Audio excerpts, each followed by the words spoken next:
¿Qué tal, Ana María? Sospecha que ambos hermanos, Said y Sherif Kouachi, que atacaron el semanario Charlie Hebdo, viajaron a Yemen para entrenarse en el uso de armas y explosivos con Al-Qaeda. De hecho, un hombre que se identificó como Sherif dijo a la afiliada de CNN, la cadena BFM, que viajó a Yemen y que el Said Awar al-Awlaki, uno de los reclutadores de Al-Qaeda en ese país, financió ese viaje. Esto es muy importante. Además, Sherif hizo esta confesión telefónica en plena situación de los rehenes en la nave de la Dan Martin Anwell. Pero en esa misma cadena de televisión, otro hombre que también se identificó como Amedi Coulibaly dijo que pertenecían a ISIS, lo que genera todavía, Ana María, mucha más confusión sobre la posible autoría de estos atentados masivos.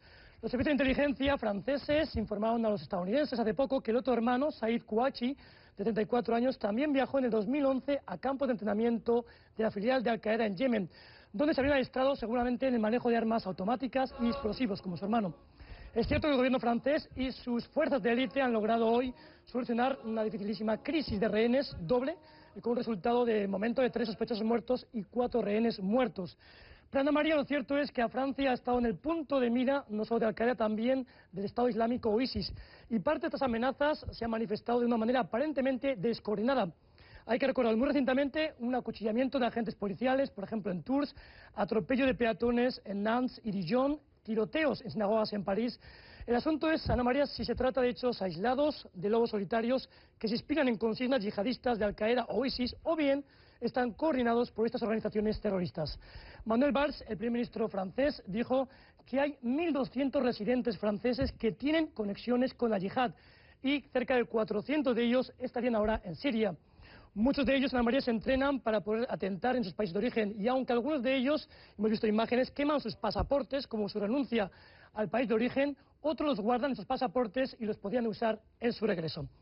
Y hablando un poquito de la población musulmana y la importancia de esa población musulmana y la tradición en Francia, hay que recordar que Francia tiene una de las poblaciones musulmanes más numerosas de Europa occidental, aunque las leyes francesas no permiten la recolección de estadísticas religiosas. El censo de 2011 puso la cifra de unos 5.600.000 ciudadanos musulmanes. El Foro Pew estima que los musulmanes constituyen más o menos el 6% de la población francesa. Y la mayoría de los inmigrantes proviene de Argelia, Marruecos y de otras antiguas colonias de Francia en el norte de África. Ana María.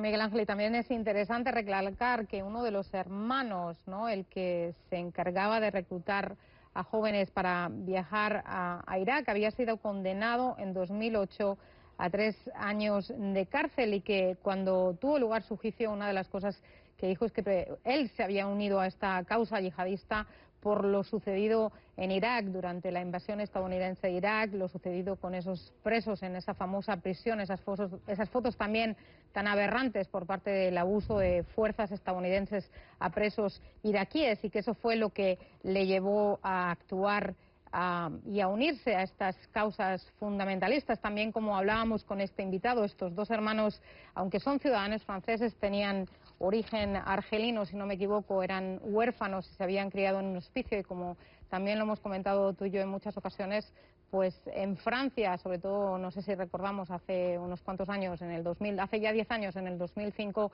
se produjeron disturbios a las afueras del país porque precisamente jóvenes como los hermanos Kouachi son, pues, campo de cultivo para todos estas organizaciones como a lo mejor Al-Qaeda e ISIS. Otro tema interesante también, Ana María, es que después de esta operación que supuestamente ha logrado abatir a estos terroristas, también empiezan a aparecer en la prensa ciertas críticas al gobierno francés y a su policía. ¿Por qué? Porque aparentemente, a pesar de que había una custodia de la redacción de Charlie Hebdo, sin embargo no se pudo evitar esa matanza. Esa matanza que supuestamente estaban protegidos por policías que aparentemente cada media hora vigilaban los cuarteles y comprobaban que todo estaba correcto. Es decir, es ver cierto que Francia está en el punto de mira, no es ahora, es hace mucho tiempo, lo decíamos en los atentados, en esa larga serie de atentados que se han cometido a lo largo de estas últimas semanas, incluso en el mes de diciembre, pero habrá que ver exactamente si después de esta terrible tragedia Francia vuelve a cambiar sus leyes, primero en la manera de controlar a estos yihadistas y después a ver cómo va a proteger más a la población y sobre todo a los lugares que están amenazados. Ana María.